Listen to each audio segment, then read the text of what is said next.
Hey everyone, it's Unishek here, and welcome to our latest Forge video. We're going to be breaking down lighting and audio with some members of the Halo Infinite team. Today, I'm joined by Michael and Tyler. How's it going, guys? Doing pretty good. It's going good, thanks. You guys mind introducing yourselves for anyone who has not seen the previous video, Michael and Tyler, since you're new here? Sure. I'm Michael Shore. I'm the Forge lead designer. I'm Tyler Fedler. I'm one of the lighting artists in multiplayer in Forge. And you've been working on some really cool stuff for us that we're going to take a look at today, yeah? Yeah, we sure are. We're going to be looking at beauty corners. Yeah. So before we dive in on lighting, though, I was curious, what kind of improvements did we want to take with lighting and, I guess, audio, too, in Halo Infinite's Forge? Well, we kind of wholesale got all the new stuff from Slipspace. So we have physics-based or physically based rendering system. It's all completely different. We went from a light map type system to that PBR system. In addition, with the audio, which we'll talk about later, it's like a voxelized system, and which we can talk about it later. But yeah, it's a whole new lighting system the way it works. So, and like we did last time, let's not talk about it. Let's show it. Yeah. Tyler, you've been working on some really cool stuff, and I was kind of curious, what inspired you to build this beautiful environment that we see right now? Well, I was playing the campaign during this time while we were going throughout Forge, and I'm like, this is really cool. I want to kind of take a stab at this as well. And it's kind of like my own interpretation of like what campaign stuff could be. You know, big Forerunner stuff, mountains, trees, all that you need. Yeah, so you kind of went campaign, your specialty in lighting, and your love for Forge, and you kind of combined it all to make this? Yeah, exactly. Like one of the first things that I would do is like I would go throughout the map, make a block out and everything, and then afterwards I would start like adjusting the sun, which we can do that really quickly here. Yeah, let's take a look. So we go over to this setting called sunlight, and we go to the sun direction. We'll look at the pitch. So we can adjust the sun, and you can see as the sun's going up in the air, you can see our shadows getting much like, shorter. It's going up to being like a noontime right now, all the way up in the sky. And then as you bring it down, you'll start to see like your shadows get longer and longer all the way to the sunset, which I think is really cool. Oh, that looks so cool. Yeah. So adjustable time of day. Exactly, adjustable time of day. I love how the skybox responds to where the sun's at. Yeah, that's actually a really cool thing that we brought in. So like you just said, like the sun reacts, or the sky reacts like where the sun's going to be. So if it's really low in the ground or like to the horizon, you're going to see like this nice gradient going from like the orange all the way to the bluish black sky. And I think it's really cool to see. But we also have more control of that as well. If we go into like the sky rendering tabs that we have, this is how you adjust like your sky to be whatever color you want, a new feature that we added into Halo Infinite. So right now we have like a very bluish sky. And what if we want to make it like green or something? Well, now we can have a green sky. We can adjust the intensity as well, so it's more of a vibrant color. Really cool stuff. Or maybe you want to make it yellow, or I don't know, this pinkish color. You can do anything you want. But nothing ever beats a pink sun. So why don't we go ahead and make that? That's what I want to see. Perfect. That's perfection in that right there, I think. Yeah. Just like campaign. Oh, yeah, perfect. It's just like campaign. In addition to some incredible skybox controls, we also have some volumetric fog, correct? Yeah, we do have volumetric fog. I don't use it very much in this map, but why don't we demonstrate it really quickly by just placing a light.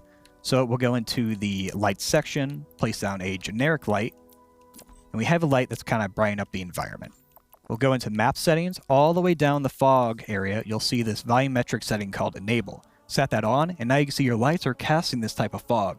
Really cool and very powerful. This is how you get very like moody environments. Very cool. And as part of this, we've got, you dropped a light in. Is there anything else we can do with that light that you'd want to show us? Well, I'd love to show off how we do our shadow system. I think that's a really big update from H5 coming into Halo Infinite. So why don't we just make it a spotlight really quick? We'll bring it over to this truck. We'll angle it over so we're kind of like casting on top of it. And we can see, you're having your light kind of leaking through. You're not seeing any shadows coming from this tire. But if we go into that light, set it to cast shadows on, there's your shadow right away. Which is really cool, because in H5, what you would do to generate out your shadows, you would have to bake out lighting. You don't have to do that anymore. With shadow work, all you gotta do is just set it on and off. You're golden. Got everything you need. That's incredible. quite the improvement there from game to game. Mhm. Yeah.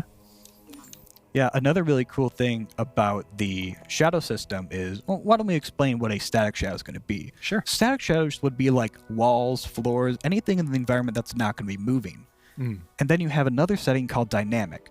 Now, dynamic is going to be like vehicles, your character, or what we're going to showcase right now, your monitor. So I'm going to go in front of this light, and you can see we're not really casting a shadow over a monitor right now. But if we quickly set on dynamic shadows, well, now we do. We have a character. Now we can see our character cast shadows and everything from this light. Oop, and if we turn it back off and go in front of it, right away you're going to see it just go away. Super awesome to see. I'm very glad that we got this improvement. Nice. And you put your Spartan in the light there. Mhm. Characters are also lit differently compared to Halo 5, correct? Yeah, they are. So Halo 5, you would have kind of an issue where if it was really dark out, you would see your characters be very bright. Mm. We can fix that now. And I think a perfect way of showcasing that is, well, why don't we make the map pitch black? Yeah, let's take a look. Yeah, really simple to do. All you gotta do is just set everything off. Turn everything off. You don't need it. And Michael, making a map really, really dark was a feature request, right? Oh, absolutely. It's a giant step up from Yeah, Halo 5. I've Yeah? seen many forum posts and tweets about trying to not have that I think it was rim lighting on the character. Mhm. Yeah. So what we'll do to turn it like pitch black is first we set our sun like intensity down to 0. And now we're going to go back to our bounce lighting, which we'll talk about a little bit later, and we'll set that to be 0 as well. Now, our sky right now, or our ground is pretty dark right now, but we're still not getting there to pitch black. What if we set our sky tint to 0? So all the way up in the sky, you have like no color, and then our sun is as well. Now there's an issue here. We have this kind of like shiny reflectivity kind of going on in the background, more of this orange hue. We can go into the build menu and we can adjust something called the reflection volume. This is very similar to like what we had in H5, which was default cube maps. Default cube maps are just think of it as like taking a picture in an area and then slapping it on objects and saying that's your reflection you're going to use. When now it's using the previous cube map that we had before. When we generate it now, it's going to pick up everything else, and now everything else is pitch black. The only things that we have here in the environment now are fog placements that I placed beforehand and lights that I have right here. And you can also see the shadow casting from this truck right now too. Really crisp and nice to see. Yeah. So why don't we demonstrate how our characters react? We'll go into cam mode. We're in here in the environment, or in here in the light. And we can kind of see them popping out, and that's good. Normal. Looking pretty good. We'll go back. We'll go out of the light, so we're in like pitch black. Go back to cam mode, and we can see our Spartan is actually pitch black right now. There's no indirect lighting to kind of like pop him out. He's not in the light at all. The only thing you can see is this cool effects art right now. Yeah, I was going to say he's got the mouth breathing effect. That's how you know he's still alive. He's breathing. That's actually terrifying if you set that up in like a custom game. Yeah, super cool. I'm really glad that we're able to do this type of stuff. It's going to make really cool like horror type maps. And then you mentioned some VFX. We can change some colors of some lighting VFX. Yeah, all the VFX in the game are authored, so you can change the color of them. Nice. So you can make them fit whatever sort of theme you have going. Maybe you want to use fire effects, but you want them to be blue because they're methane or something like that. I don't know. Get a nice Covenant plasma fire. Exactly. Yeah. So just lots of flexibility there. And some of these effects have multiple emitters in them, and you can change the color of each emitter as you're seeing what Tyler's doing right now. So lots of flexibility here, lots of power to do what you want to do. It's really fun to do. Very customizable, your effects now. Yeah. And then next, I know we wanted to talk about some light probes. Yeah. I believe. This can get pretty complex, but let's try to run through it. So I think the very first thing that we'll need to do is let's fly over here to this ring section. And we're going to turn on a debug mode that we have. We'll go here, and it's called display light probes. Now you can kind of see like these little spheres that are around the map. Now they're pitch black right now because we made the map pitch black. That makes sense. Let's go up and start turning this stuff on. We have two different settings here. We have light bounce, and light bounce is going to be lighting influence from lights that you've placed in the map as well as your sun. And if we start cranking this guy up really quick, we can start see they're getting much brighter. Mm. And that's perfect. That's exactly what we want. You know, this section where lighting is, it's a little exaggerated because I cranked it, but we can see there's light influence. And if we go back here, it's getting dimmer and dimmer. You're going to have less influence of that light. Yeah. But sky lighting will help cover that. This will be like an exterior ambient color that you'll have in your map. So if you turn on, now you can see throughout the entire world, you're getting this ambient hue, which is awesome to see. But the only issue with sky probes, not really an issue, but it needs to see the sky in order to work. So if you were to make a cave system and you had skylight in there and enough probes, you're not really going to see skylight influence, only the light bounce. And that's just because you're not seeing the sky. Mm-hmm. So really cool that you can add in. And this pretty much shows how light is being cast throughout the map. Mm-hmm. Yeah, like a cool ambient tone, how we go from like pitch black to having like some cool ambient tones. Now, moving on from that, we can also see how dense these probes are. Yeah. You could not see this stuff in H5. And so we add this feature so you can increase your density. And the more probes you have, the better, more accurate your lighting is going to be. But it's also going to increase the amount of times that you have to, like, the time that you have to generate as well. Mm-hmm. So always be aware of that. And why don't we demonstrate it really quick? Not the generating, but like, how do you get these types of like probes? You go into the map options. Down here at the bottom, you have something called level bound probes. And we have this first setting called objects. Objects means for level bound probes, you as a forger place down objects, and then it automatically scales a volume and says, I want there to be indirect lighting in this area. Automatically done for you. It's really quick and simple. And then we have another one called level. Level would make a volume that goes from these diamond boundaries. And each one of them, it'll create like a giant rectangle. Covers the whole canvas. The whole canvas, yeah. Gotcha. And that way the pros will generate in that area. So they're more sparsed out. They're not as accurate as like, you know, a small section like this, but they give you a good ambient, you know, term everywhere. And then you down here at the bottom, we have probe spacing. Probe spacing is just how close together these probes are. Right now we're at like 600,000 or whatever. I can't see that number, but it's really high. You can't go past 14,000. If you tried, it will say, no, you can't do that. Yeah. So go back to object, and right here we can see that like we're under that limit. So it's good to burn. Nice. Yeah, So the game will stop you from it will stop. really going crazy in that regard. But 14,000 probes, I think, gives you really awesome results. So you can get some really cool things. Yeah, it was looking amazing, right? Yeah, before we're destroying the map. Yeah, before you started taking it apart piece by piece. That's true. One thing, in addition to that, you did say you could change colors to allow you to see the environment lighting a little bit better. Yeah. So if we go up for like the indirect lighting, you mean, right? Yes. Yeah. So down here, or up here, I should say, we have sky lighting, and we kind of see we have this like orange tint to it. We can adjust this to be whatever color we want. I think this is really awesome to have. Kind of gives you an idea of how you want your, at least for an exterior, how you want your level to kind of come together. And I think this is powerful enough that it helps you. You don't necessarily have to generate your lighting all the time. If you're working very early on and you're like, I want to see how my level looks with like this bright yellow, and you'll be like, all right, I'll turn on, you know, sky lighting. I'll mess with the indirect of how intense it is. And I'm like, all right, now I got a cool ambient tone. Very important to nail that down. And then as you continue to work, you can like add more probes in and get more accurate lighting with your results, like a light bounce. So it'll start picking up more of like this color they have back here. And now to keep us moving, I know you had light and shadow heat maps you wanted to show us too. Oh, this is probably one of my favorite features, actually. So we'll turn off probes really quick. And we'll use this light that we have for the truck. I'll duplicate this a few times, move them around. And I will set one of them to not cast a shadow. Just really quickly.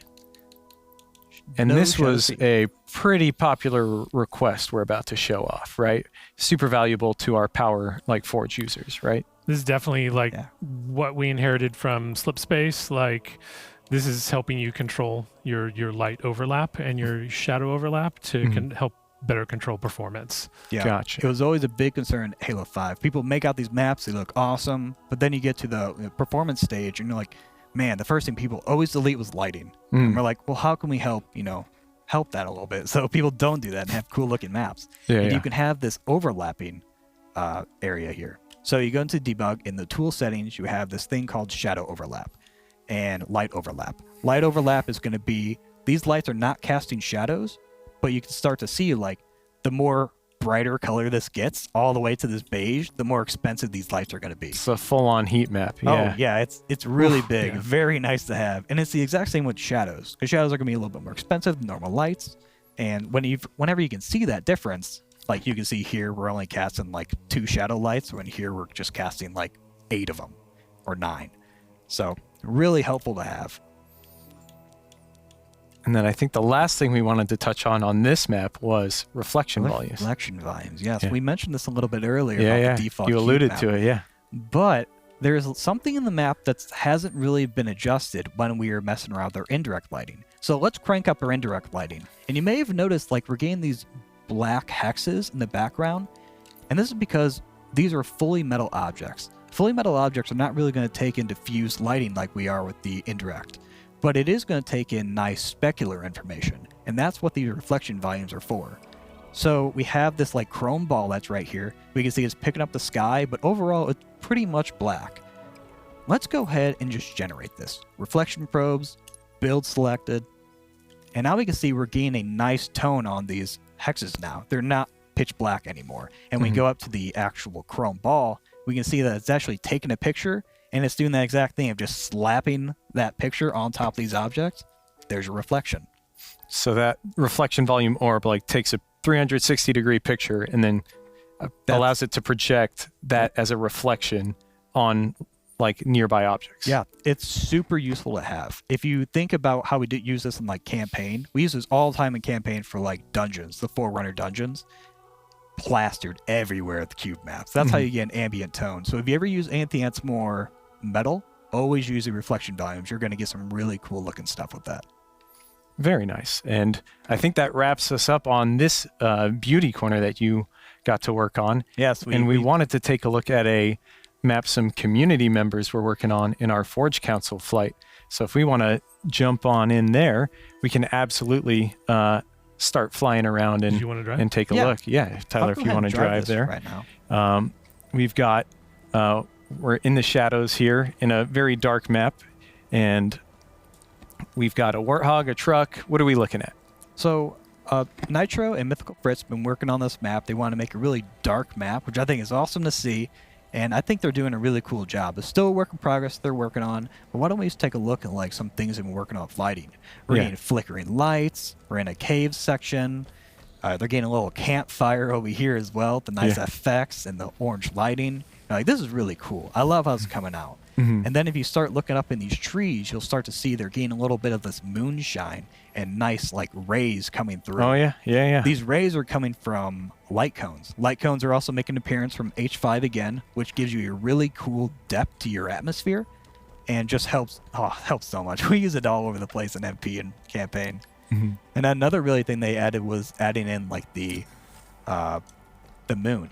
The moon's really cool and very creative how they did it. They just made a primitive sphere, made it white, and then used the grunge, kind of like we showed off a little bit earlier, but it's really cool. And they Very brightened it up convincing so moon. it looks like a real moon. Yeah. Yeah, Looks the just like scratch the and moon. grime Yep, settings. They scratch and adjusted grime. that to give it a moon-like texture. It's really cool. But yeah, this is just a map they're working on. I love seeing the light cone work and all the depth they're adding in. The volumetric fog, if you turn it off, you'll see like, wow, it loses a lot of its mood and atmosphere. And you're like, it's really cool. I'm very happy to see these guys continue messing with the lighting system. That is awesome. And now we wanted to touch on audio a little bit. Yeah, we said we were going to talk about this later, and here we are. So we got a bunch of cool stuff in terms of lighting or audio in maps. One of the biggest things I heard about audio was that players could never turn off the audio on a map. Whatever the audio was in the map, you were stuck with. Well, Yes. now you can turn off audio. You can go into your ambient sounds in the map options, and you can, I can believe you set this to default, which will be no sound at all. And the primary sound is really as it sounds. It's the main sound that you'll hear when you're in the map. A secondary sound is just an additive to that. The audio team calls it a sweetener sound. So, you know, you can combine You could have a banished room with rain if you wanted to, or silly stuff. So you can, lots of power here to kind of choose the sound ambience that you want. I heard right? you could also choose like battlefields, in like distant battle. Yes, as like distant city, busy, okay. distant city, quiet, generator room, ship wreckage, scorched earth. Like wow. there's a lot of options here. You can make it sound like it's underwater. Yeah, I don't know what it sounds like. Maybe bubbles and the gurgling water. I don't know. So lots of options here to really make an experience that you want to, that's in your head, right?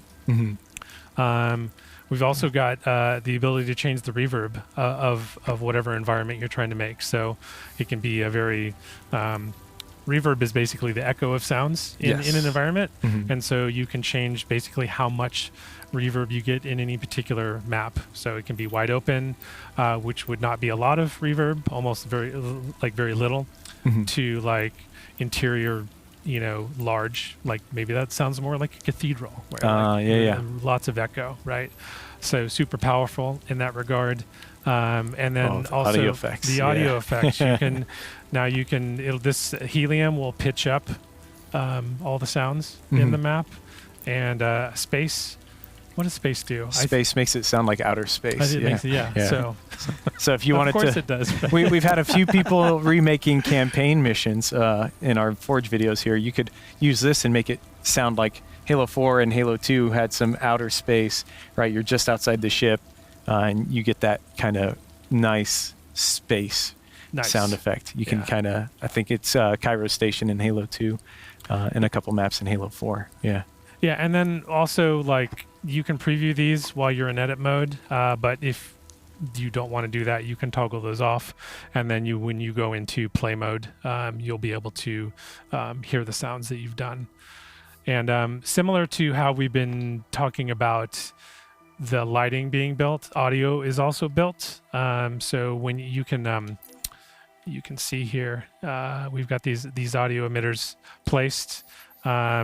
Once you've placed all your audio and you've set your primary and secondary sounds and all that stuff, you can go and build audio data. And what that does is it basically makes it sound more accurate. So when audio is behind a wall, it's going to sound quieter because that's how it would be in real life. Footsteps will sound quieter, et cetera, et cetera.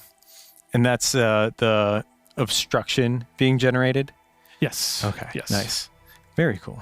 And then we also have, like we see those emitters, you can script audio too, right? You can. We'll go into Node Graph really quickly. This really isn't about that, but you can go into the Node browser and you can play audio for all players, play audio for opposing teams, for a specific team.